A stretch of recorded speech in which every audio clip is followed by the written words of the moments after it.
Hello. ನಮಸ್ತೆ. ಅಯ್ಯೋ ನಮಸ್ತೆ ಗುರುಜಿ, ನಮಸ್ಕಾರ. ಹೇಗಿದ್ದೀರಾ?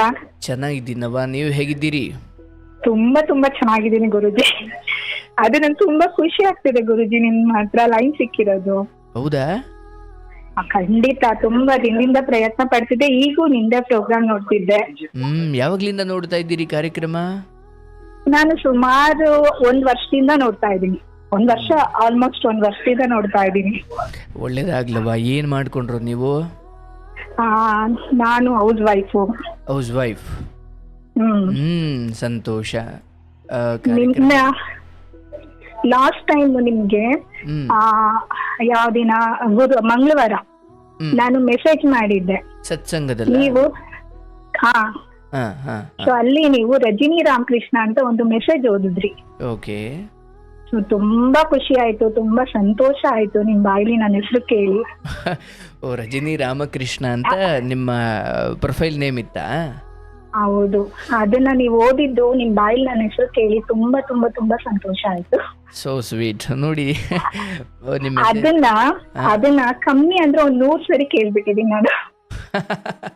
ಹೌದಾ? ಖಂಡಿತ. Thank you. ಹೇಗಿದ್ದೀರಾ? ಅಮ್ಮ ಹೇಗಿದ್ದಾರೆ? ಬಹಳ ಚೆನ್ನಾಗಿದ್ದೀನಿ, ಅಮ್ಮನೂ ಚೆನ್ನಾಗಿದ್ದಾರೆ. ಊಟ ಮಾಡಿದ್ರ? ಊಟ ಇನ್ನೆಲ್ಲ ಗುರುಗಳೇ ಮಾಡ್ಬೇಕು. ನಿಮ್ದಾಯ್ತಾ? ಓ, ಊಟ ಮಾಡೇ ಕೂತ್ ಬಿಟ್ಟಿದ್ದೀನಿ. ಏನಾದ್ರು ಹಂಚ್ಕೊಳ್ಳೋದು ಅಂದ್ರೆ ಸಹಜವಾಗಿ ಎಲ್ಲಾರ ಜೀವನದಲ್ಲೂ ನಡೆಯೋ ರೀತಿಯಲ್ಲೇ ನಡೀತಾ ಇದೆ. ನಡೀಲಿ. ಅದನ್ನ ಎದುರಿಸೋ ಶಕ್ತಿ ಇದೆ ಖಂಡಿತವಾಗ್ಲು. ಸೊ ಹಂಗಾಗಿ ಏನೇ ಬಂದ್ರು ಅದು ದೊಡ್ಡದು ಅಂತ ಯಾವತ್ತೂ ಅನ್ಸಿಲ್ಲ. ಆ ಏನ್ ಕಷ್ಟ ಇದೆ, ಆ ಕಷ್ಟನ ಆ ಕ್ಷಣಕ್ಕೆ ಯೋಚನೆ ಮಾಡಿ ಏನ್ ಅಂದ್ರೆ ಅದರಿಂದ ಏನ್ ತಪ್ಪಿಸ್ಕೊಳ್ಬೇಕು ಆ ಕಷ್ಟದಿಂದ, ಆ ಯೋಚನೆ ದೇವ್ರು ಕೊಟ್ಟಿದ್ದಾನೆ. ಹಾಗಾಗಿ ಯಾವ ಕಷ್ಟ, ಎಂತ ಕಷ್ಟ ಬಂದ್ರು ಎದುರಿಸೋ ಶಕ್ತಿ ಇದೆ ಅನ್ನೋ ಧೈರ್ಯ ಇದೆ. ಗ್ರೇಟ್. ನೋಡಿ ಎಷ್ಟು ಪ್ರಬುದ್ಧವಾಗಿ ಮಾತಾಡಿದ್ರಿ. ನಿಜ, ಕಷ್ಟಗಳು ಬರ್ತಾವೆ, ಆದ್ರೆ ಆ ಕಷ್ಟ ನಮ್ಮ ಪಾದದ ಹತ್ರ ಇರಬೇಕು, ಅದನ್ನ ನಮಗಿಂತ ಎತ್ತರಕ್ಕೆ ಬೆಳೆಯೋಕೆ ಬಿಡಬಾರ್ದು ಅಂತ. ಖಂಡಿತ. ತಲೆಗೂ ತುಂಬಾ ಹಾಕೊಳ್ಳೋದಕ್ಕೂ ಹೋಗ್ಬಾರ್ದು ಅಂತ ಅನ್ಸುತ್ತೆ. ಹೌದೌದು. ಅದನ್ನ ಏನು ಕಷ್ಟ ಬಂದಿದೆ ಅಂತ ಹೇಳ್ಬಿಟ್ಟು ನಾವು ಕುಗ್ಗಲಂಗೆ ಅದನ್ನ ಯಾವ ರೀತಿ ನಾವು ಸಾಲ್ವ್ ಮಾಡ್ಕೊಳ್ಬೇಕು ಅನ್ನೋ ಪ್ರತಿಯೊಂದು ಯೋಚನೆ ಇತ್ತು ಅಂದ್ರೆ ಆ ಕಷ್ಟ ಯಾವತ್ತೂ ನಮ್ಗೆ ದುಡ್ದು ಅಂತ ಅನ್ಸಲ್ಲ ಅಂತ ನನಗೆ ಅನ್ಸುತ್ತೆ. ಆಬ್ವಿಯಸ್ಲಿ, ದೃಷ್ಟಿ ಸರಿಯಾದರೆ ಸೃಷ್ಟಿ ಸರಿಯಾದಂತೆ ಅನ್ನೋ ಹಾಗೆ ಯಾವುದೇ ಬರಲಿ ಸಮಸ್ಯೆ ಎದುರುಗಡೆ ಇರೋದಲ್ಲ, ನಮ್ಮೊಳಗಡೆ ಅದನ್ನ ನಾವು ಯಾವ ಪ್ರಮಾಣದಲ್ಲಿ ಇಳಿಸ್ಕೊಂಡ್ವಿ ಅಂತ. ಒಂದು ಜಿರ್ಲೆಗೆ ಎದುರೋರು ಮತ್ತೊಂದು ಹುಲಿಗೆ ಎದುರೋರು, ಎದುರುವಿಕೆ ಒಂದೇ ಆದ್ರೂ ಕೂಡ ಅವರ ಒಳಗಿನ ತಳಮಳ ಬೇರೆ ಬೇರೆ ಎದ್ದು. ಜಿರ್ಲೆಗೆ ಹೆದರುವುದು ಅವ್ರ ಮನಸ್ಥಿತಿ, ಅದು ಹುಲಿಗೆ ಹೆದರುವುದು ಅದು ಅವ್ರ ಮನಸ್ಥಿತಿ. ಹಾಗಾಗಿ ಕೆಲವು ಜಿರ್ಲೆ ಅಂತ ಸಮಸ್ಯೆಯನ್ನ ಹುಲಿಯಷ್ಟು ಎದುರ್ತೀವಿ, ಕೆಲವು ಹುಲಿ ಅಂತ ಬಂದು ದೊಡ್ಡ ಸಮಸ್ಯೆಯನ್ನ ಜಿರ್ಲೆ ಅಂತೆ ಟೇಕ್ ಇಟ್ ಈಸಿ ಅನ್ನೋ ಹಾಗೆ ತಗೊಳ್ತೀವಿ. ನೋಡಿ, ಬದುಕಲ್ಲಿ ಹೋಗ್ತಾ ಹೋಗ್ತಾ ಹೋಗ್ತಾ ಜೀವನ ನಮಗೆ ಕಲಿಸೋ ಪಾಠ ಅದು. ಹೌದಪ್ಪ, ಯಾವುದನ್ನು ಅತಿಯಾಗಿ ತಲೆ ಮೇಲೆ ಹೊತ್ಕೊಂಡ್ರೆ ಭಾರ ಆಗುತ್ತೆ, ಟೆನ್ಷನ್ ಮಾಡ್ಕೊಳ್ಳೋದ್ರ ಬದಲು ಸ್ವಲ್ಪ ಸಮಾಧಾನವಾಗಿ ಯೋಚಿಸಿ ನೋಡಿದಾಗ ನಮಗೆ ದಾರಿ ಕಾಣುತ್ತೆ. ಯಾಕಂದ್ರೆ ಒಂದು ವೇಳೆ ಅದು ಹೇಗಾಗುತ್ತೆ ಅಂದ್ರೆ, ಒಬ್ಬನಿಗೆ ಹಾವು ಕಚ್ಚಿಬಿಟ್ಟಿದೆ, ಅವನ ಮುಂದೆ ಇಲ್ಲ ಆಸ್ಪತ್ರೆಗೆ ಕರ್ಕೊಂಡು ಹೋಗ್ತೀವಿ, ನಾವು ಸರಿ ಮಾಡ್ತೀವಿ ಅಂತ ಭರವಸೆ ಮಾತಾಡಿದ್ರೆ ಚಂದ. ಇಲ್ಲ, ಕಚ್ಚಿರೋದು ನಾಗರಾವು, ಬದುಕಲ್ಲ ಬಿಡು ಅಂತ ಆ ಕಚ್ಚಿರೋನ್ ಮುಂದೆ ಹಿಂಗೆ ಮಾತಾಡ್ಬಿಟ್ರೆ ಅವ್ನು ಸತ್ಯ ಹೋಯ್ತಾನಲ್ಲೇ. ಅಂದ್ರೆ ಪರಿಸ್ಥಿತಿಯಲ್ಲಿ ಯಾವ ಮಾತುಗಳು ಆಡಬೇಕು, ಯಾವ ಮಾತುಗಳು ಆಡಬಾರ್ದು, ಹೇಗೆ ಯೋಚಿಸಬೇಕು, ಹೇಗೆ ಯೋಚಿಸಬಾರ್ದು, ಅದು ಇನ್ನೊಬ್ಬರ ಜೀವವನ್ನು ಉಳಿಸುತ್ತೆ, ನಮ್ಮ ಜೀವವನ್ನು ಉಳಿಸುತ್ತೆ. ಹೌದು, ನಿಜ. ಸೊ ಹಾಗಾಗಿ ಕಷ್ಟಗಳು ಒಂಥರ ಹಾವು ಕಡ್ದಂಗೆ.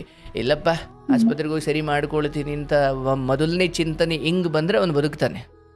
ಅಯ್ಯೋ, ಇನ್ನು ಮುಗಿದ್ಬಿಟ್ಟು ನನ್ನ ಕತೆ ಅಂತ ಅಂದ್ಕೊಂಡು ಕಚ್ಚಿರೋದು ವಿಷ 5% ಆದ್ರೆ ಇವನ ಒಳಗಿನ ಭಯ 95% ಆಗ್ಬಿಡುತ್ತೆ.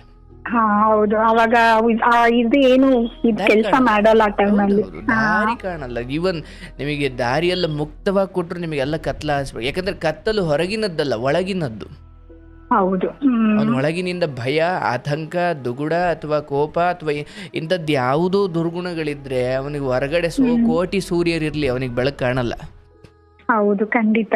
ಹಾಗಾಗಿ ನಾನು ಈ ಕಾರ್ಯಕ್ರಮದ ಮೂಲಕ ಬಹುಶಃ ಜನರಿಗೆ ಆ ಒಳಗಿನಿಂದ ಗಟ್ಟಿಯಾಗೋದ್ರ ಬಗ್ಗೆ ಮಾರ್ಗದರ್ಶನ ನೀಡ್ಲಿಕ್ಕೆ ನಾನು ಇಷ್ಟಪಡ್ತೀನಿ. ಯಾಕಂದ್ರೆ ಹೊರಗಡೆ ನೀವು ಎಷ್ಟು ಎಷ್ಟೇ ದೊಡ್ಡ ಮನೆ ಕಟ್ಕೊಳ್ಳಿ, ಎಷ್ಟೇ ಕೋಟಿ ಸಂಪಾದನೆ ಮಾಡಿ, ಎಷ್ಟೇ ಜನರನ್ನು ಸಂಪಾದನೆ ಮಾಡಿ, ಒಳಗಿನಿಂದ ನೀವು ನಿಮ್ಮ ಕೆಲವು ಸಮಸ್ಯೆಗಳನ್ನು ಇಂಡಿವಿಜುವಲ್ ಆಗಿ ಪರಿಹರಿಸಿಕೊಳ್ಳುವಷ್ಟು ಗಟ್ಟಿ ಆಗದೆ ಹೋದರೆ ಎಲ್ಲ ಕಾಲದಲ್ಲೂ ಎಲ್ಲರೂ ಬಂದು ನಿಲ್ಲಲ್ಲ.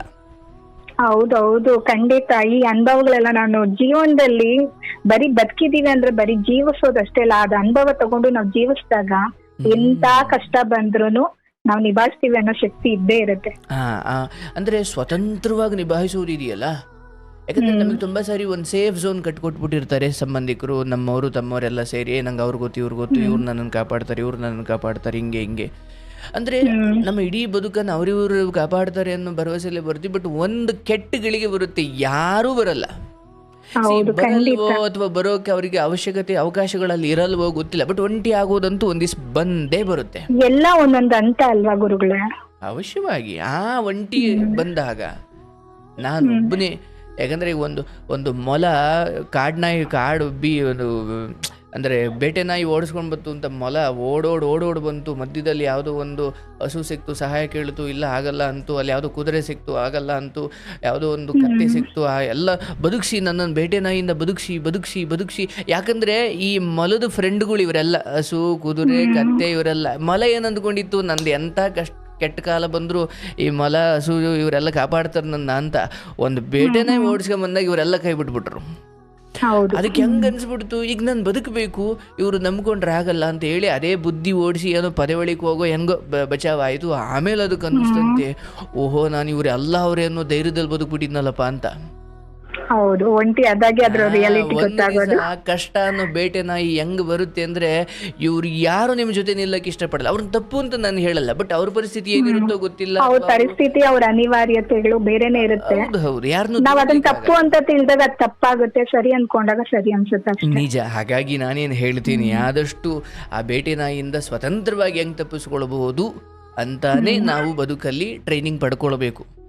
ನೀವು ಒಂದು ವೇಳೆ ಒಬ್ಬ ಪೊಲೀಸ್ ಅವ್ರಿಗೆ ಒಬ್ಬ ಬಂದಾಗ ಅಟ್ಯಾಕ್ ಮಾಡಕ್ ಬಂದಾಗ ಹೆಂಗ್ ತಪ್ಪಿಸ್ಕೊಳ್ಬೇಕು ಅಂತ ಮಾತ್ರ ಟ್ರೈನಿಂಗ್ ಕೊಟ್ಟು ಕಳಿಸ್ಬಿಟ್ಟು ಅಲ್ಲಿ 4 ಜನ ಬಂದ್ರೆ, ಇಲ್ಲ ನನ್ಗೆ ಒಬ್ಬನಿಗೆ ಟ್ರೈನಿಂಗ್ ಕೊಟ್ಟರು ಬಂದು ಸುಮ್ಮನೆ ಇರಕ್ಕಾಗುತ್ತಾ? ಹೌದು. ಸೊ ಬದುಕಲ್ಲಿ ಎಲ್ಲಾ ರೀತಿ ಟ್ರೈನಿಂಗ್ ತಗೊಂಡ್ಬಿಟ್ಟಿರ್ಬೇಕು ನೀವು. ಬರ್ಬೋದು, ಒಟ್ಟೆ ಟೈಮ್ 2-3 ಬಂದ್ಬಿಡ್ಬೋದು, ಗೊತ್ತಿಲ್ಲ. ಆವಾಗ ರೆಡಿಯಾಗಿರ್ಬೇಕು. ಬದುಕಲ್ಲಿ ಯಾರು ಗೆಲ್ತಾರೆ ಅಂದ್ರೆ, ಯಾರು ರೆಡಿ ಆಗಿದ್ರು ಅವ್ರು ಗೆಲ್ತಾರೆ, ಯಾರು ಪಾಸ್ ಆಯ್ತಾರೆ ಅಂದ್ರೆ, ಯಾರು ಓದಿದ್ರು ಅವ್ರು ಪಾಸ್ ಆಯ್ತಾರೆ ಅಷ್ಟೇ. ಹೌದು, ನಿಜ. ಬದುಕಲ್ಲಿ ಎಲ್ಲಾ ಸಮಯದಲ್ಲೂ ಎಕ್ಸಾಮ್ ಹಾಲಲ್ಲಿ ಯಾರು ಕಾಪಿ ಚೀಟಿ ಪಕ್ಕದಲ್ಲಿ ನೋಡ್ಕೊಂಡು ಗೆದ್ದಂಗೆ, ಎಕ್ಸಾಮ್ ಗೆದ್ದಂಗೆ ಬದುಕಲ್ಲಿ ಗೆಲ್ಲೋಕ್ಕಾಗಲ್ಲ. ಯಾಕಂದ್ರೆ ಅಲ್ಲಿ ಎಲ್ಲರ ಕ್ವಶನ್ ಪೇಪರ್ಗಳು ಡಿಫ್ರೆನ್ಸ್. ಇಲ್ಲಿ ಅವನ ಉತ್ತರ ನಾನು ನೋಡ್ಕೊಂಡ್ ಬರೆಯಕ್ ಆಗಲ್ಲ, ಯಾಕಂದ್ರೆ ಅವನ ಜೀವನ, ಅವನ ಪ್ರಾರಬ್ಧ, ಅವನ ಕರ್ಮಗಳು ಬೇರೆ. ಹೌದು, ಖಂಡಿತ. ಅದನ್ನ ಅರ್ಥ ಮಾಡ್ಕೊಂಡ್ಬಿಟ್ಟಿದೀನಿ ಗುರುಗಳೇ. ಅವ್ರವ್ರ ಜೀವನ ಅವ್ರವ್ರದ್ದು. ನಾವೇನ್ ಬಂದಿದೀವಿ ಆ ಜನ್ಮಕ್ಕೆ ಒಳ್ಳೆ ರೀತಿಯಲ್ಲಿ ಇದು ಮಾಡ್ಬೇಕು ಅನ್ನೋದಾದ್ರೆ ನಮ್ದು ಏನಿದೆ ನಿಯತ್ತಾಗಿ ನಾವ್ ಬದ್ಕೊಂಡು ಹೋಗ್ತಾ ಇರ್ಬೇಕು. ಯಾರು ಏನಾದ್ರೂ ಅನ್ಕೊಳ್ಳಿ, ಯಾರು ಏನಾದ್ರೂ ಮಾಡ್ಕೊಳ್ಳಿ, ನಾನ್ ನ್ಯಾಯ ನೀತಿಯಲ್ಲಿ ಇದೀನ, ಬದುಕ್ತಿದೀನ ಅನ್ನೋದು ತುಂಬಾ ಮುಖ್ಯ ಅನ್ಸುತ್ತೆ. ಹೌದು ಬಾ. ಇನ್ನೊಂದು ನಾವು ಬದಲಾವಣೆ ಕೆಲವೊಂದ್ ಟೈಮು ನಾವು ಬೇರೆಯವ್ರನ್ನ ಬದಲಾವಣೆ ಮಾಡೋದಕ್ ಹೋಗಿ ನಾವು ಸಫಲರಾಗ್ಬಿಟ್ಟಿರ್ತೀವಿ. ಅದು ಫಲ ಸಿಗಲ್ಲ ಅಂತ ಗೊತ್ತಾದ್ಮೇಲೆ ನಾವೇ ಸ್ವಲ್ಪ ಬದಲಾವಣೆ ಮಾಡ್ಕೊಳೋದ್ರಿಂದ ಅವ್ರು ಕೂಡ ಬದಲಾವಣೆ ಆಗ್ತಾರೆ ಅನ್ನೋದು ಅನ್ಸುತ್ತೆ. ನಿಜ. ಈಗ ನೀವು ಯಾರೋ ಪಕ್ಕದ ಮನೆಯವನು ಪಾಪ ಬ್ಯಾಚುಲರ್ ಇದ್ದಾನೆ, ಪಾಪ ಏನೋ ವಯಸ್ಸ ಕಷ್ಟ ಆಗಿದೆ ಅಂತ ನಿನ್ ದಿವಸ ಅಡುಗೆ ಮಾಡ್ಕೊಡಕ್ ಹೋಯ್ತು. ಅಡುಗೆ ಮಾಡ್ಬಿಟ್ಟು ತಗೊಂಡೋಗಿ ಕೊಡ್ತಾ ಇದ್ದೆ. ಅವ್ರಿಗೆ ನೀನು ಹೇಳ್ತಾ ಇದ್ದೆ, ನಾನೇ ಎಷ್ಟು ಅಂತ ಕೊಡಬೇಕಪ್ಪ, ನೀನು ಒಂಚೂರು ಮಾಡ್ಕೊಳ್ಳೋದು ಕಲಿಯ ಅಂತ ಹೇಳ್ತಾ ಇದ್ದೆ. ಆದ್ರೆ ಅವ್ನು ನೀವು ಹೆಂಗೂ ತಂದು ಕೊಡ್ತೀರಾ ಅಂತ ಅವ್ನು ಸುಮ್ಮನೆ ಇರ್ತಿದ್ದ. ನೀವೊಂದು ವಾರ ಸುಮ್ಮನಾಗಿ ತಾನಾಗಿ ಅಡುಗೆ ಮನೆಗೆ ಹೋಯ್ತಾನೆ, ತಾನೇ ಮಾಡ್ಕೊಳ್ತಾರೆ. ಯಾಕೆ ಕೊಡೋದು ನಿಲ್ಸ್ಬಿಟ್ರಲ್ಲ ಅಂತ ಹೇಳ್ಬಿಟ್ಟು ಅವರೇ ರೆಡಿ ಆಗ್ತಾರೆ. ಅರ್ಥಾತ್ ಆ ಹಸಿವು ಪ್ರತಿಯೊಬ್ಬ ಮನುಷ್ಯನಿಗೂ ಇದೆ. ಆದ್ರೆ ಆ ಹಸಿವು ಅವನಿಗೆ ನೋವು ಕೊಡ್ಲಿಕ್ಕೆ ಸಂಬಂಧಿಕರು ಸೇಫ್ ಝೋನ್ ಅಲ್ಲಿ ಬಿಡ್ತಾ ಇಲ್ಲ, ಎಲ್ಲ ಊಟ ತಾಂಡ ಕೊಡ್ತಿರೋದ್ರಿಂದ ಅವನಿಗೆ ತಾನೇ ಹುಟ್ಟಿಸ್ಕೊಂಡು ತಿನ್ಬೇಕು ಅನ್ನೋದು ಇನ್ನೂ ಅನಿವಾರ್ಯತೆ ಬಂದಿರಲ್ಲ. ಹಂಗ ಬಂದಾಗ ಒಂದು ಚಿಕ್ಕ ಮಗು ಕೂಡ ತನ್ನ ಹೊಟ್ಟೆ ತುಂಬಿಸ್ಕೊಳ್ಲಿಕ್ಕೆ ಏನಾದ್ರೂ ಮಾಡುತ್ತಂತೆ. ಒಂದು ಪ್ಲೇಟ್ ಇಟ್ಕೊಂಡು ಭಿಕ್ಷೆನಾದ್ರೂ ಬೇಡುತ್ತಂತೆ. ಹೌದು. ಬಟ್ ಆ ಮಗುವಿಗೆ ಟೈಮ್ ಊಟ ಕೊಟ್ಟಿರೋದ್ರಿಂದ ಆ ಹಂತಕ್ಕೆ ಬೆಲೆ ಗೊತ್ತಿರಲ್ಲ. ಸೊ ಬದುಕಲ್ಲೂ ಅಷ್ಟೇ ನಾವು ಹೇಳ್ತೀವಿ ತಿದ್ಕೊಳ್ಳಿ ಬಟ್ ಹಾಗೆ ನೋಡಿದ್ರೆ ಅವ್ರು ತಪ್ಪನ್ನು ತಿದ್ದುಕೊಳ್ಳಿ ಅಂತ ಹೇಳ್ತಿರ್ತೀವಲ್ಲ, ತಿದ್ದುಕೊಳ್ಳದೇ ಇರುವವರಿಗೆ ತಿದ್ದಿಕೋ ಅಂತ ಪದೇ ಪದೇ ಹೇಳ್ತಿರೋ ನಿಮ್ದು ಅವ್ರಿಗಿಂತ ದೊಡ್ಡ ತಪ್ಪು. ಹೌದು, ಖಂಡಿತ ಸೊ ಅಲ್ಲಿ ನೀವು ತಿದ್ದುಕೊಳ್ಳೋದಿದೆಯಲ್ಲ, ಅದು ಬಹಳ ದೊಡ್ಡ ಬದಲಾವಣೆ, ಮತ್ತೆ ಅದು ಬಹಳ ಅನಿವಾರ್ಯ. ಯಾರು ಬದಲೇ ಆಗೋದಿಲ್ವೋ ಅವರನ್ನು ಬದಲಾಯಿಸುವ ಪ್ರಯತ್ನ ಮಾಡೋದು ಅಂದ್ರೆ ಅದೊಂಥರ ಗಾಳಿ ಜೊತೆ ಗುದ್ದಾಡ್ದಂಗೆ. ಹೌದು, ನಿಜ. ನೀವು ಎಷ್ಟು ಅದ್ಭುತವಾಗಿ ಮಾತಾಡ್ತೀರಾ ಅಂದ್ರೆ ಒಂದೊಂದ್ ಮಾತು ಕೂಡ ನಮ್ಮ ಮನ್ಸಿಗೆ ತಾಕೋ ರೀತಿಯಲ್ಲಿ ಇರುತ್ತೆ. ನಿಮ್ಮ ವಯಸ್ಸಿಗೂ ನಿಮ್ಮ ಜ್ಞಾನಕ್ಕೂ ಅಪಾರವಾದ ದೊಡ್ಡ ನಮಸ್ಕಾರ ಗುರುಗಳೇ. ತುಂಬಾ ಚೆನ್ನಾಗಿ ಮಾತಾಡ್ತೀರಾ. ಆ ಕ್ಷಣಕ್ಕೆ ಪ್ರತಿಯೊಬ್ರು ಹೇಳ್ಕೊಳ್ತಿರ್ತಾರಲ್ಲ ಅವ್ರ ಕಷ್ಟಗಳನ್ನ, ಆ ಟೈಮ್ ಸರಿಯಾಗಿ ಏನ್ ಹೇಳ್ಬೇಕೋ ಅದನ್ನೇ ಅವ್ರಿಗೆ ತಲುಪೋ ರೀತಿಯಲ್ಲಿ ನೀವ್ ಹೇಳ್ತೀರಾ. ಅದು ನಂಗೆ ತುಂಬಾ ಖುಷಿ ಆಗುತ್ತೆ. ಫಸ್ಟ್ ನಾನು ನಮ್ಮ ಯಜಮಾನ್ರು ಸಂಜೆ ಆಯ್ತು ಅಂದ್ರೆ 7-7:30 ಅಷ್ಟೊತ್ತಿಗೆ ಮೊದ್ಲು ಟಿವಿ ಹಾಕ್ತಾ ಇದ್ವಿ. ಸೊ ಇವಾಗ ಏನ್ ಮಾಡ್ತೀವಿ ಅಂದ್ರೆ ಟಿವಿನ ಕಂಟ್ರೋಲ್ ಮಾಡ್ಬಿಟ್ಟಿದೀನಿ ಸಂಪೂರ್ಣವಾಗಿ. ಈಗ 1 ತಿಂಗಳಿಂದ ನನ್ನ ಹಸ್ಬೆಂಡ್ಗೂ ರೂಢಿ ಮಾಡಿದೀನಿ. ಅವರು ಹೇಳ್ತಾರೆ 7:30 ಆಯ್ತು ಅಂದ್ರೆ 7:30 ಅಂದ್ರೆ ನಿಮ್ದು ನಾವು ಫ್ರೀ ಇರೋ ಟೈಮ್ 7:30. ಸೊ ಹಾಗಾಗಿ ಮನೆ ನಿಶಬ್ದವಾಗಿರ್ಲಿ, ಅವ್ರದ್ದು ವಿಡಿಯೋ ಹಾಕು, ಯಾವ್ದು ನಿಮ್ದು ಇದೆ ವಿಡಿಯೋಗಳು, ಸೊ ನೀವ್ ಅಪ್ಡೇಟ್ ಮಾಡ್ತಿರ್ತೀರಲ್ವಾ ಡೈಲಿ, ಅವ್ರದ್ದು ಕಥೆಗಳನ್ನೆಲ್ಲ ನಾವ್ ಕೇಳ್ಕೊಂಡು ಅವಾಗ ಊಟ ಮಾಡ್ಕೊಂಡು ಮಲ್ಕೊಂಡು ಆರಾಮಾಗಿ ಕೇಳ್ಕೊಂಡು ಪೀಸ್ಫುಲ್ ಆಗಿ. ಅಂದ್ರೆ ಎಷ್ಟು ನಿಜ ಹೇಳ್ಬೇಕು ಅಂದ್ರೆ ತುಂಬಾ ಜನ ಜೀವನದಲ್ಲಿ ನಾವ್ ಅನ್ಕೊಳ್ತೀವಿ ಎಲ್ಲಾರು ನೆಮ್ಮದಿಯಾಗಿದ್ದಾರೆ, ನಮ್ ಜೀವನನೇ ಕಷ್ಟ ಅಂತ. ಆಕ್ಚುಲಿ ಪ್ರತಿಯೊಬ್ಬ ಮನುಷ್ಯನಲ್ಲೂ ತೊಂದ್ರೆ ಅನ್ನೋದು ಇದ್ದೇ ಇರುತ್ತೆ. ನಿಜ ನಿಜ ನಿಜ. ಹಾಗಾಗಿ ಅದನ್ನ ಅರ್ಥಕೊಂಡು ನಾವ್ ಜೀವನ ಸರಳವಾಗಿ ನಡ್ಸಿದ್ರೆ ಅದು ಸರಳವಾಗಿರುತ್ತೆ ಅಂತ ನೆಮ್ಮದಿ ಇರುತ್ತೆ. ಉದ್ದೇಶವೇ ಅದಾಗಿತ್ತವ. ಅಂದ್ರೆ ಯಾರೋ ಒಬ್ಬನಿಗೆ ನನ್ಗೆ ಮದುವೆ ಆಗಿಲ್ಲ ಅಂತ ಅಳ್ತಾ ಇದ್ದಾನಲ್ವಾ, ಅವನಿಗದು ಬಹಳ ದೊಡ್ಡ ದುಃಖವಂತೆ. ಈ ಕಾರ್ಯಕ್ರಮದಲ್ಲಿ ಅಥವಾ ಇಂಥ ಜಾಗಗಳಲ್ಲಿ ಅಯ್ಯೋ ಮದುವೆ ಆಗಿ ಡೈವರ್ಸ್ ಆಗಿ ಇನ್ಯಾವೊಂದು ಸಂಪರ್ಕ ಮಾಡಿ ಗಂಡ ಕೊಂದೇ ಬಿಟ್ಲಂತೆ ಅಂತ ಕತೆ ಕೇಳಿದಾಗ ಅವನಿಗೆ ಸಮಾಧಾನ, ಅಯ್ಯೋಪ್ಪ ಪರವಾಗಿಲ್ಲ ನಾನು ಹಿಂಗೆ ಇದ್ದು ಬಿಡೋಣ. ಅಂದ್ರೆ ಅವನು ಬದುಕನ್ನು ಮುಗಿಸಿಕೊಳ್ಳುವ ಯೋಚನೆ ಯಾವ ಕಾರಣಕ್ಕೆ ಮಾಡಿದ್ದಾನೋ ಅದಕ್ಕಿಂತ ಹೀನವಾದ ಒಂದು ಕತೆ ಅವನ ಕಿವಿಗೆ ಬಿದ್ದಾಗ ನನ್ನ ಬದುಕೇ ಪರವಾಗಿಲ್ಲ ಅನ್ನೋದೊಂದು ಫೀಲ್ ಬರುತ್ತೆ ಅವನಿಗೆ. ಹೌದು, ನಿಜ ನಿಜ ಅಂದ್ರೆ ನಿಜ ಗುರುಗಳೇ. ಎಷ್ಟೋ ಅರ್ಥ ನಾನ್ ಇತ್ತೀಚೆಗೆ ತುಂಬಾ ಕೇಳ್ತಿರ್ತೀನಲ್ಲ, ಮೊನ್ನೆ ಅವರು ವೈಫ್ ಏನೋ ಕುಡ್ದು ಬಿಟ್ಟಿದ್ರು, ಅಂದ್ರೆ ಕುಡ್ದು ಅವರು ಇದಾಗಿತ್ತು ಅಂತ ಹೇಳಿದ್ರಲ್ಲ, ಅವರೇ ತಂದು ಕೊಡ್ತಿದ್ರಂತೆ. ಮತ್ತೆ ತಿರ್ಗಾ ಅಂದ್ರೆ ನಂಗೆ ಇದ್ರಲ್ಲೆಲ್ಲ ಇತ್ತೀಚೆಗೆ ತುಂಬಾ ಹಾರ್ಟ್ ಟಚ್ ಆಗಿದ್ದು ಅಂತ ಹೇಳಿದ್ರೆ, ಅವರು ಒಂದ್ ಹುಡುಗಿ ಇಂಜಿನಿಯರ್ ನ ನೋಡಕ್ ಹೋಗಿ ಮನೆ ಕಟ್ಟೋದಕ್ಕೆ ಅಂತ ಹೇಳ್ಬಿಟ್ಟು ನೀವ್ ಎಕ್ಸಾಂಪಲ್ ಕೊಟ್ರಿ ಮೊನ್ನೆ ಯಾರಿಗೋ. ಅವಳು ಮನೆ ಕಟ್ಟೋದಿಕ್ಕೆ ಅಂತ ಹೋಗ್ಬಿಟ್ಟು ಅವ್ರ ಅಸಿಸ್ಟೆಂಟ್ ನ ಇದ್ ಮಾಡ್ಕೊಂಡು ಅವ್ರ ಮಗುದು, ಹೌದು ನೀವ್ ಹೆಡ್ಲೈನ್ ಹಾಕಿದ್ರಲ್ಲ, ಅದು ನಾನ್ ಸುಮಾರು ಒಂದ್ 10-15 ಜನಕ್ಕೆ ಹೇಳ್ಬಿಟ್ಟಿದೀನಿ ಆ ಸ್ಟೋರಿನ. ನಿಜ, ಇವತ್ತಿಗೂ ಕೇಳ್ತಾರೆ ಆ ಹೆಣ್ಮಗ್ಳು ಏನು ಮಾಡ್ತವ್ರೆ, ಆ ಹೆಣ್ಮಗ್ಳು ಹೆಂಗವ್ರೆ. ಕೆಲವೊಂದಂತ ಮಾಸ್ಟರ್ ಕೆಲವೊಂದ್ ಟೈಮು ತಾನ್ ತಪ್ಪು ಮಾಡ್ದೆ ಅದನ್ನ ಇಷ್ಟೆಲ್ಲ ಎದುರಿಸುವಂತ ಪರಿಸ್ಥಿತಿಗಳು ಕ್ರಿಯೇಟ್ ಆಗೋಗ್ಬಿಡುತ್ತಲ್ಲ, ಆ ಪರಿಸ್ಥಿತಿಗಳು ಅವ್ರವ್ರು ಎದುರಿಸಿರೋರ್ಗೆ ಗೊತ್ತಿರುತ್ತೆ ಅನ್ಸುತ್ತೆ ಎಷ್ಟೆಲ್ಲ ಅವ್ರ ಮನ್ಸಲ್ಲಿ ಬಾಧೆಗಳು ಅನ್ನೋದಿರುತ್ತೆ ಅನ್ನೋದು. ನಿಜ. ಸಹನಾಮಯಿ, ಕ್ಷಮೆಯ ಧರಿತ್ರಿ. ಅಂದ್ರೆ ನೋಡಿ, ಆ ಹೆಣ್ಣು ಅಂಥದ್ದೊಂದನ್ನು ಅವ್ರ ತಾಯಿಯ ವಿರೋಧದ ನಡುವೆನೂ ವಹಿಸ್ಕೊಳ್ಳೋದಿದೆಯಲ್ಲ, ಅದಕ್ಕೆ ಬಹುಶಃ ನೋಡಿ ಅಂಥ ಹೆಣ್ಣು ಮಕ್ಕಳು ಇದ್ದಾರವ ಈ ನಾಡಲ್ಲಿ ಅಂತ ಯಾವುದೋ ಒಂದು ದಾರಿ ತಪ್ಪತಾರೋ ಹೆಣ್ಮಗಳು ಕಿವಿಗೆ ಬಿದ್ದರೆ, ಅಯ್ಯೋ ಬದುಕು ಇಷ್ಟು ಹಿರಿದಾಗಿದೆ, ನಾನು ಕನಿಷ್ಠ ಆಸೆಗಳಿಗೋಸ್ಕರ ಬದುಕನ್ನ ತಿಪ್ಪೆ ಕಸ ಮಾಡ್ಕೊಳ್ಬಾರ್ದು ಅಂತ. ಅಂತ ಚಿಕ್ಕ ಚಿಕ್ಕದನ್ನು ತ್ಯಜಿಸದೆ ಹೋದ್ರೆ ದೊಡ್ಡ ಮನುಷ್ಯರಾಗ್ಲಿಕ್ಕೆ ಆಗಲ್ಲ. ಆಗ್ಲವ. ಸಂತೋಷ ಬಹಳ. ನಿಮ್ಮ ಯಜಮಾನ್ರಿಗೂ ಕೇಳದೆ ಅಂತ ಹೇಳಿ ಕಾರ್ಯಕ್ರಮವನ್ನು ನೋಡಿ. ಅವ್ರಿಗೆ ಇಲ್ಲ ಗುರುಗಳೇ, ಅವ್ರು ಇದು ಬಿಟ್ಟಿದ್ರೆ ನಿಜ ಎಷ್ಟ್ ಸರಿ ಹೇಳಿದಾರೆ ಗೊತ್ತಾ. ಈಗ ಕೂಡ ನನ್ ಮಕ್ಳು ಅಮ್ಮ ಟ್ರೈ ಮಾಡಮ್ಮ ಬಿಡ್ಬೇಡ, ಟ್ರೈ ಮಾಡಮ್ಮ ಅಂತ ಹೇಳ್ತಿದ್ರ. ನಾನು ಸರಿ ಟ್ರೈ ಮಾಡದ್ನ ಮೊದಲನೇ ಕರೆ ಅಂತ ಹೇಳಿದ್ರಿ, ಮತ್ತೆ ಆಮೇಲೆ ಏನೋ ಮಾತಾಡ್ತಿದ್ರ. ಆಮೇಲೆ ಈಗ ಹಿಂದೆ ಕಾಲ್ ತಗೊಂಡಿದ್ರಲ್ಲ ಒಂದ್ ಹುಡುಗಂದು, ನಿಜವಾಗ್ಲೂ ನಂಗೆ ತುಂಬಾ ನಗು ಬರ್ತಿತ್ತು. ಯಾಕೆ ಅಂದ್ರೆ ನಿಮ್ ಪೇಷನ್ಸ್ ಅಷ್ಟಿದೆ ಅಲ್ಲ, ಎಲ್ಲಾರ್ಲೂ ಅಷ್ಟು ನಿಧಾನವಾಗಿ ತಾಳ್ಮೆಯಿಂದ ನಿಭಾಯಿಸ್ತಿರಲ್ಲ, ಅದಕ್ಕೆ ತುಂಬಾ ಖುಷಿ ಆಗುತ್ತೆ. ಈ ವೀಕ್ ಇಂದಲ್ಲ, ಮತ್ತೆ ಲಾಸ್ಟ್ ವೀಕ್ ಒಂದು ಲೈವ್ ಪ್ರೋಗ್ರಾಮ್ ಕೊಟ್ಟಿದ್ರಿ, ಅವಾಗ ಕೂಡ ನಿಮ್ ಕಾಲ್ ಸಿಕ್ಕಿರೋದೆಲ್ಲ ಹೆಂಗ್ ಸಿಕ್ಕಿತ್ತು ಅಂದ್ರೆ ನಿಮ್ ನೆನ್ಪಿದ್ಯೋ ಇಲ್ಲ ಗೊತ್ತಿಲ್ಲ, ನನಗ್ ನಿಮ್ ಮುಖ ನೋಡಕ್ ಆಗ್ದು, ಸಿಕ್ಕಾಪಟ್ಟೆ ನಗು ಅಂದ್ರೆ ನಗು ಬರ್ತಿತ್ತು.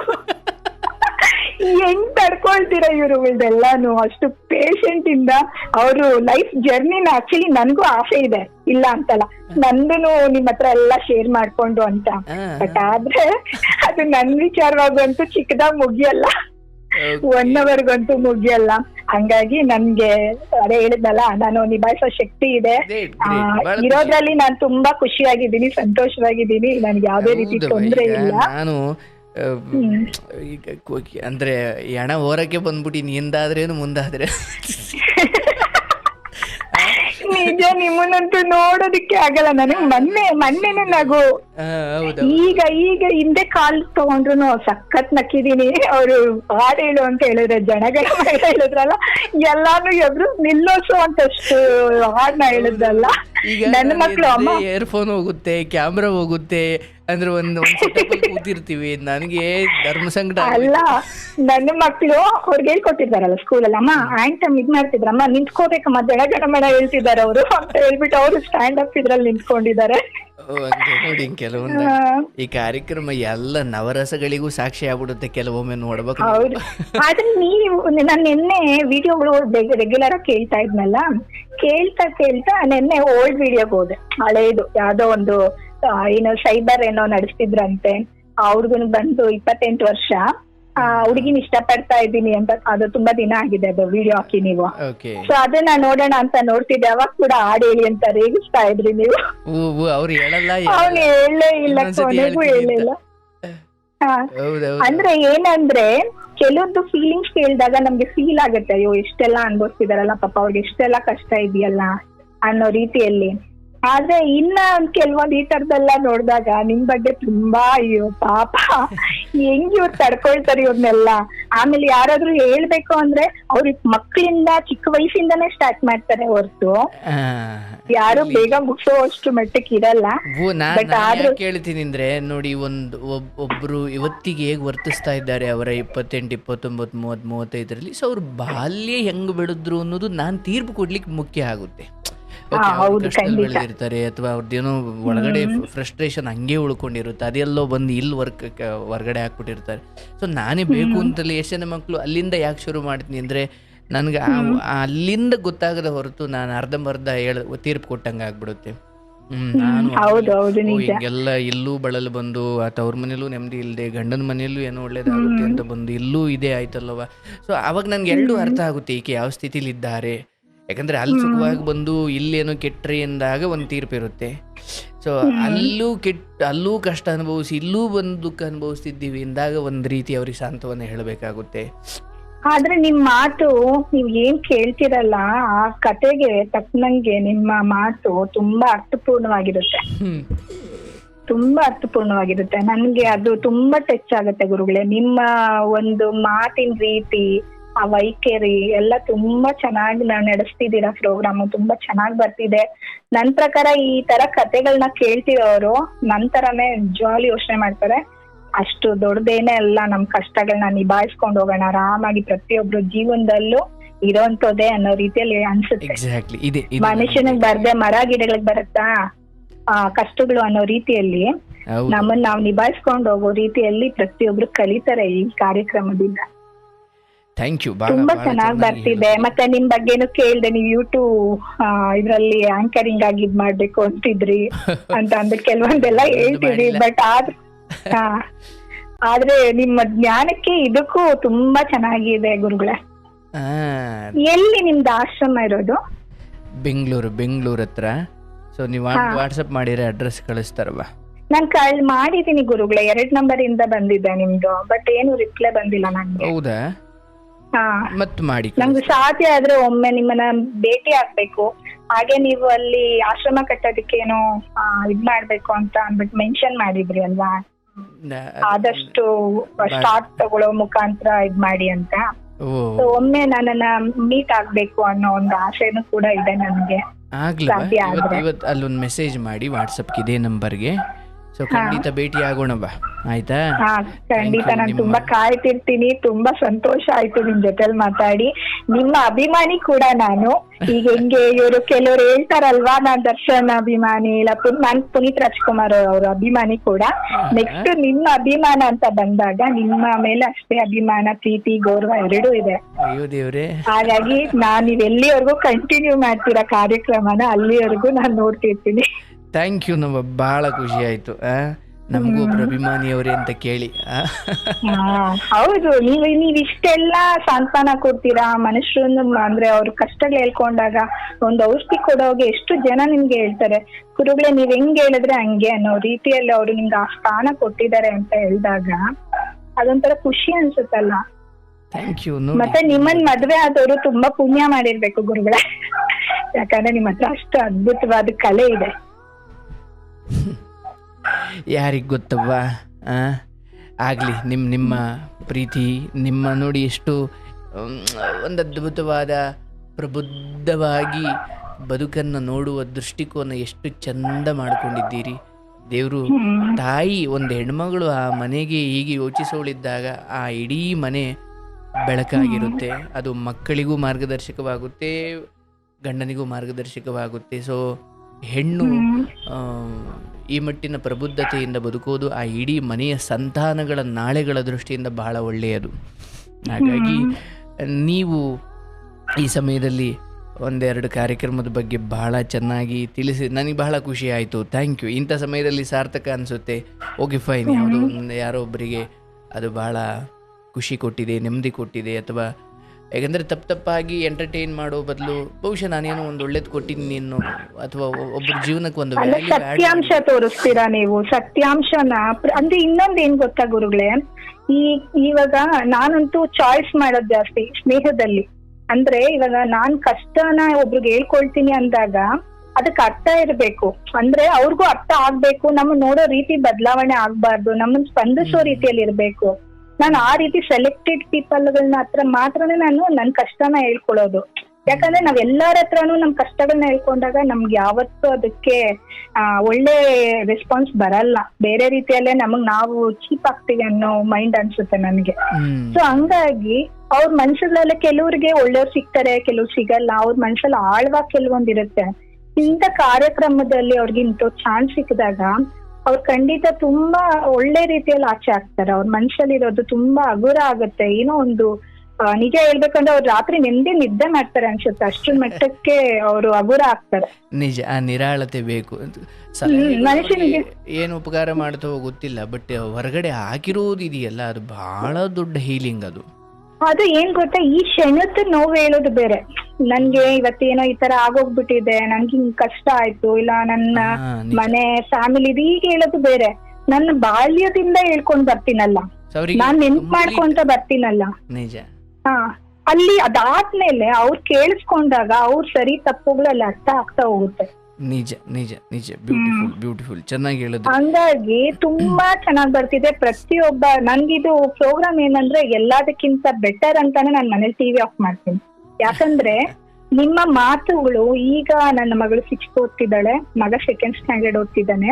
ನನ್ನ ಹಸ್ಬೆಂಡ್ಗೂ ಕೂಡ ಪ್ರತಿಯೊಂದು ನಾವ್ ಸತ್ಸಂಗ ಅಂತ ಅಂದ್ಬಿಟ್ಟು ಹುಡ್ಕೊಂಡು ಹೋಗಿ ಎಲ್ಲೋ ನಾನು, ಯಾಕಂದ್ರೆ ನಾನ್ ಬೆಳ್ದಿರೋ ವಾತಾವರಣ ಕೂಡ ಸ್ವಲ್ಪ ಒಂದು 25% ಅದ್ರಲ್ಲಿದೆ.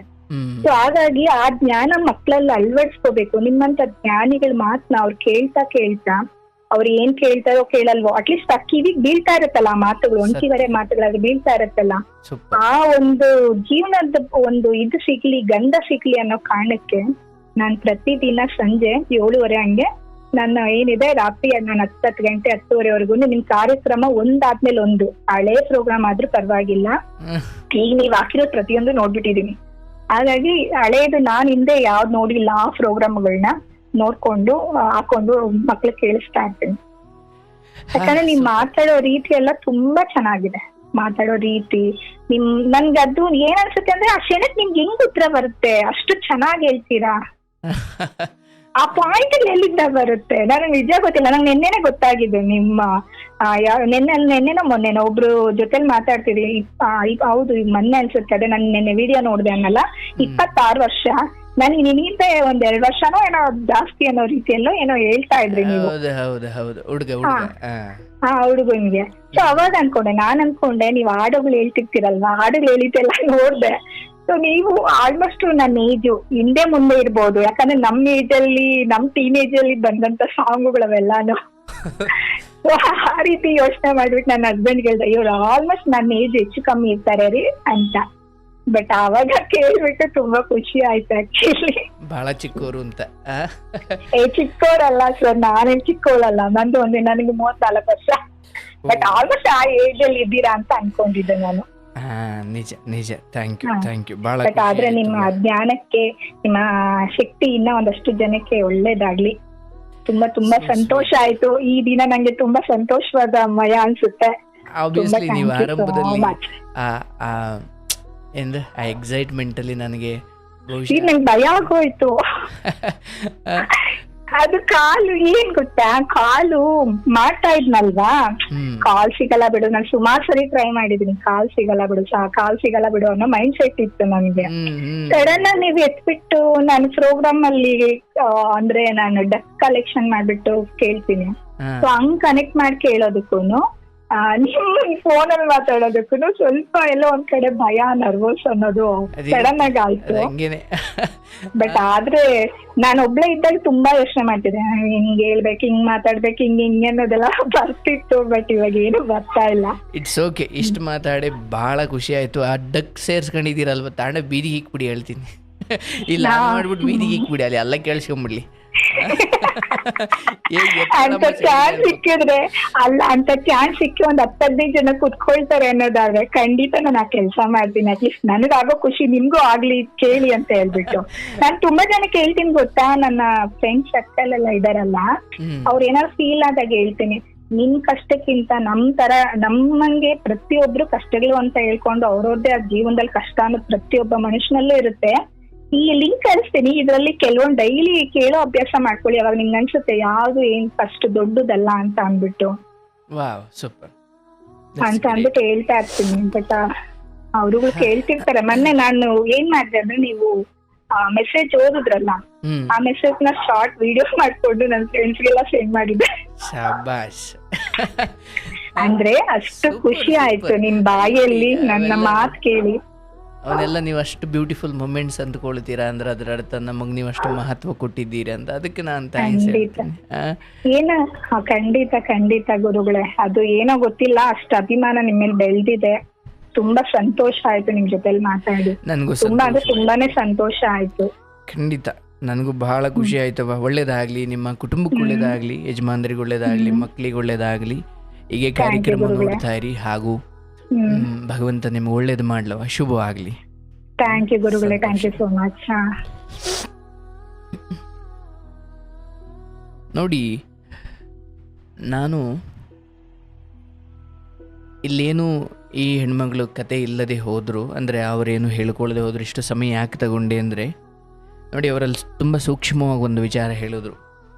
ನಾನು ನನ್ನ ಮಕ್ಕಳಿಗೆ ಟಿ ವಿ ಆಫ್ ಮಾಡಿಸಿ ಈ ಕಾರ್ಯಕ್ರಮ ಪ್ಲೇ ಮಾಡ್ತೀನಿ, ಮಕ್ಕಳಿಗೆ ಅದೆಷ್ಟು ಅರ್ಥವಾಗುತ್ತೋ ಗೊತ್ತಿಲ್ಲ, ಆದರೆ ಇಂತಹ ದಿವ್ಯ ಸಂಗತಿಗಳು ಬಾಲ್ಯದಿಂದಲೇ ಅವ್ರ ಕಿವಿಗೆ ಬೀಳೋದು ಅವರ ವ್ಯಕ್ತಿತ್ವ ವಿಕಸನಕ್ಕೆ ಉಪಯೋಗ ಬರುತ್ತೆ ಅನ್ನೋ ನನ್ನ ನಂಬಿಕೆ ಅಂತ.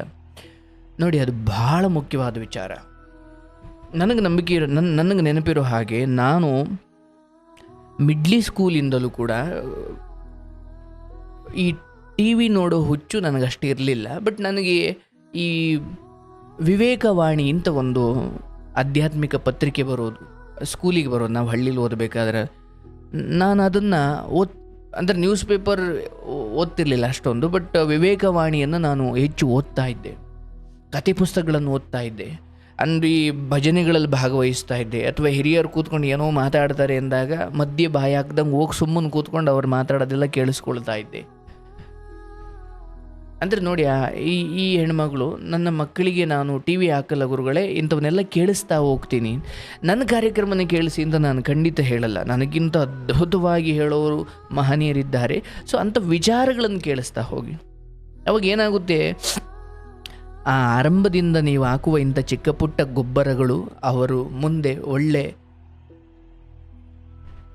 ಹೆಮ್ಮರವಾಗಿ ಒಳ್ಳೆ ಫಸಲನ್ನು ಬಿಡ್ತಾರೆ. ಆ ಫಸಲಿನಿಂದ 4 ಜನ, ಅಥವಾ ಆ ಮರದಿಂದ, ಹೆಮ್ಮರದಿಂದ 4 ಜನ ಅದರ ನೆರಳಲ್ಲಿ ಬದುಕುತ್ತಾರೆ. ಅಂಥ ಸಂತಾನಗಳನ್ನು ನೀವು ಸಮಾಜಕ್ಕೆ ಕೊಡಬೇಕಾಗುತ್ತೆ.